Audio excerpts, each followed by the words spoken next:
Have you ever found yourself falling for someone who seems perfect until they aren't? They charm you.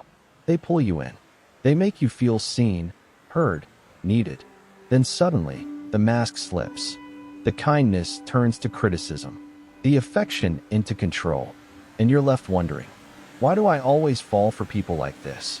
If this sounds familiar, you're not broken. You're not weak. And you're definitely not alone. Because the answer lies deeper than attraction. It's in your psychology, your past, and your subconscious wiring. Today, we're diving into the psychology behind why we fall for toxic people again and again. We'll explore trauma bonding, attachment styles, emotional addiction, and self-sabotage. And most importantly, how to break free. Let's begin. Chapter 1. The Illusion of Intensity. Toxic relationships don't usually start with abuse. They start with fireworks.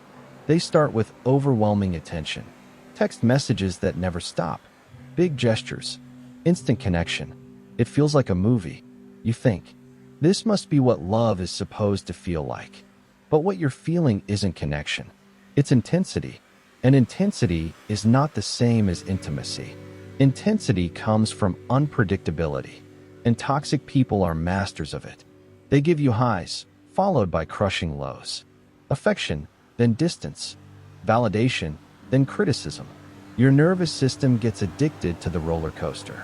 The chaos becomes chemistry. Chapter 2.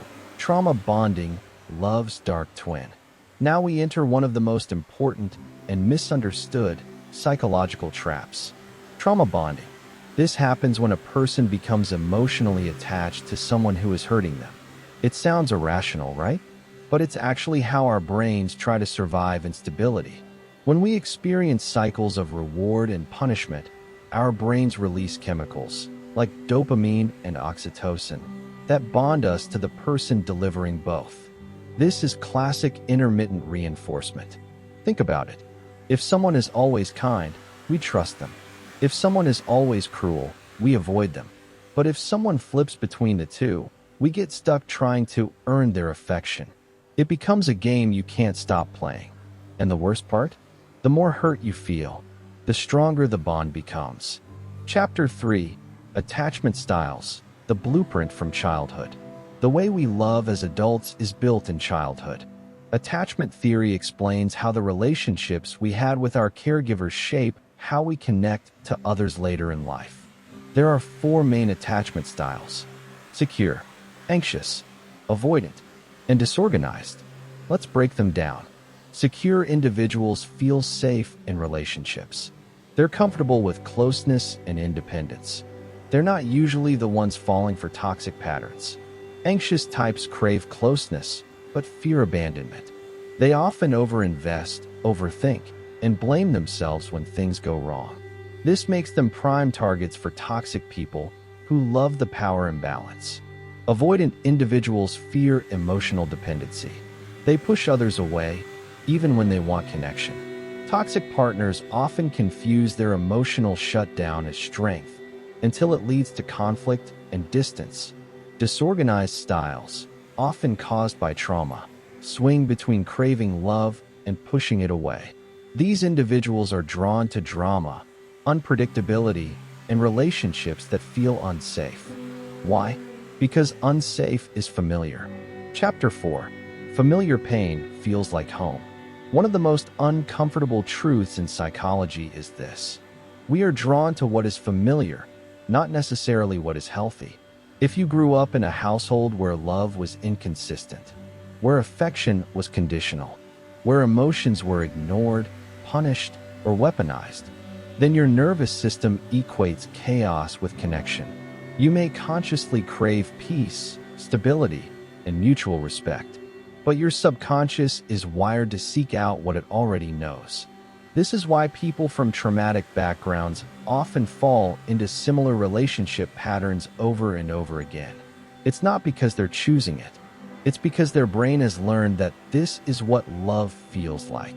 And until that wiring is addressed, the cycle repeats. Chapter 5.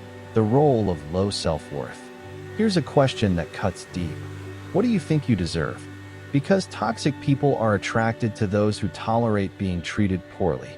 And often, the reason we tolerate it is because deep down, we believe we have to. Low self-worth can whisper lies in your mind like, "You're lucky they're with you. No one else would want you. This is just how relationships are. You're too difficult to love." Toxic partners exploit this. They sense it, and they use it to maintain power. They chip away at your confidence subtly, critiquing your choices, undermining your intelligence, making jokes that feel more like jabs. And the more your self-worth shrinks, the harder it is to leave. Chapter 6. The fantasy of fixing them. Another common trap? Believing you can save them. Maybe you think, they weren't always like this. They've been hurt too. If I love them enough, they'll change. But here's the hard truth. Love is not a rehab center. You cannot fix someone who doesn't want to heal. You cannot pour yourself empty to fill someone else. When you fall in love with potential, you're dating a fantasy, not a person. And every time they hurt you, you tell yourself the next version of them will be better. But they don't change. They promise. They apologize. They give you just enough hope to stay. And the cycle resets. Chapter 7. The power of hope and how it can hurt you. Hope is a beautiful thing. It's what keeps people going in the darkest moments. But in toxic relationships, hope can become a weapon. You remember the good times, the laughter, the moments they really did show love. And you believe, deep down, that those moments are who they really are. That everything else, the lies, the cruelty, the manipulation, is just a rough patch. But let me ask you this. If someone only treated you with respect sometimes, is that really love? Healthy love isn't inconsistent. It doesn't leave you guessing. It doesn't feel like walking on eggshells. When someone shows you who they are, over and over, believe them. Chapter 8. Emotional addiction, the highs and lows. Love isn't supposed to feel like a drug, but in toxic relationships, it often does. Why? Because your brain gets addicted to the emotional roller coaster. The UPS are euphoric. The downs are devastating. And your nervous system starts to crave the chaos. It's not unlike gambling or substance addiction. You keep investing time and emotion, waiting for the hit of love again. Every compliment feels like a jackpot. Every kind word feels like relief. But it's always followed by a crash. You promise yourself you'll leave next time. You know it's bad, but something inside keeps you hooked. This isn't weakness. It's biology. Your brain releases dopamine during emotional highs. And after the lows, you chase those highs even harder. This is why people in toxic relationships often say, "I know it's wrong, but I just can't quit." Because your brain is wired to stay. Chapter 9. The fear of being alone. Here's another raw truth. Some people stay in toxic relationships because the pain of loneliness feels worse than the pain of being mistreated. You might think, "At least I have someone," or "I don't want to start over." But loneliness is not the same as being alone. Being alone is a state. Loneliness is a feeling. And that feeling often comes from past wounds of abandonment, rejection, or neglect. So we cling to whoever fills the space. Even if they're hurting us, we mistake proximity for love, familiarity for safety, and connection for worth. But true connection doesn't require you to shrink yourself. Real love doesn't ask you to stay in pain just to avoid silence. Chapter 10. Cognitive dissonance, the mental tug of war. Have you ever said, "I know this is wrong, but I can't stop"? That's called cognitive dissonance, a psychological conflict between what you know and what you feel. You know the relationship is toxic. You recognize the manipulation, but you also remember the good times. You hope for change. You want to believe in their potential. So you go back and forth.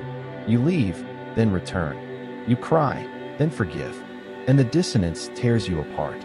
Your brain wants to resolve the conflict, and often it chooses the path of least resistance, excusing the bad behavior, minimizing the damage, convincing yourself that things aren't that bad. But they are, and clarity only comes when you stop justifying what you know is hurting you. Chapter 11. The inner child, replaying old wounds. Inside every adult who stays in a toxic relationship is a child who never got the love they needed. Maybe you had to earn love growing up. Maybe you had to be perfect, pleasing, or quiet. Maybe love was given only when you obeyed. So now, you seek relationships where love feels conditional, where you have to work for it, prove yourself, fix someone, chase after the crumbs. You're not just dating toxic people. You're subconsciously trying to heal old wounds. You're trying to rewrite your past through your present. But that healing doesn't come from fixing them. It comes from finally choosing you. When your inner child realizes they don't have to beg for love anymore, everything changes. Chapter 12. Toxic love rewires your beliefs. Toxic love doesn't just hurt you emotionally. It rewires the way you see the world. You begin to believe that pain is part of love, that walking on eggshells is normal, that respect must be earned, not given, that if you just try harder, it will get better. And over time, these beliefs settle in. They don't feel like beliefs. They feel like facts. You might find yourself thinking, all relationships are hard. I must not be enough. Love means sacrifice. Maybe I'm the problem. But these aren't truths. They're trauma echoes. Toxic love trains you to expect less, to accept less, to tolerate more, until you can't even remember what healthy feels like.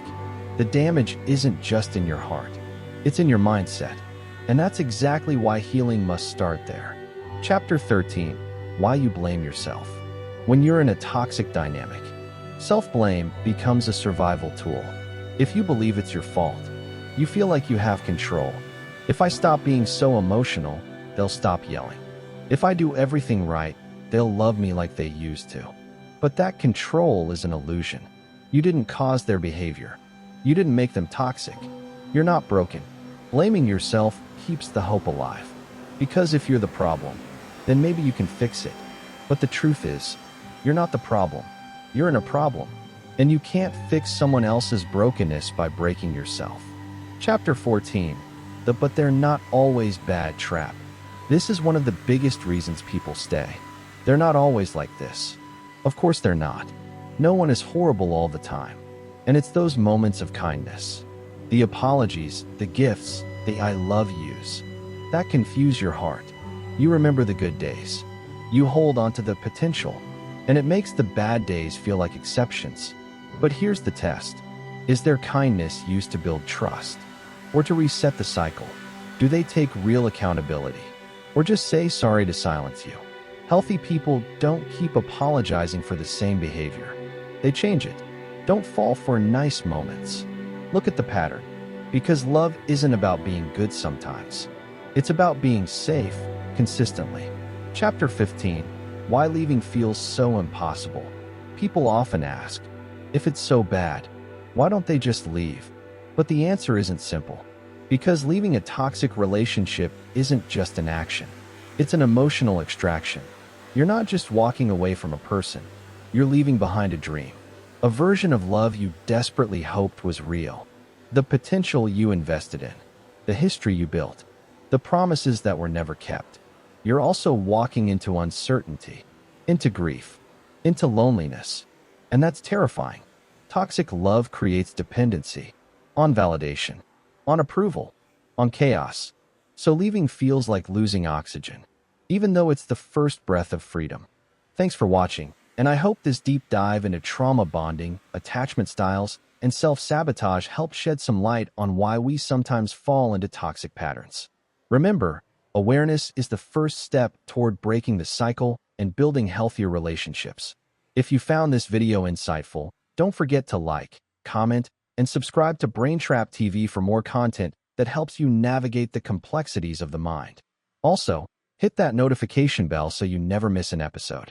Stay mindful, stay strong, and until next time, take care of your mental health.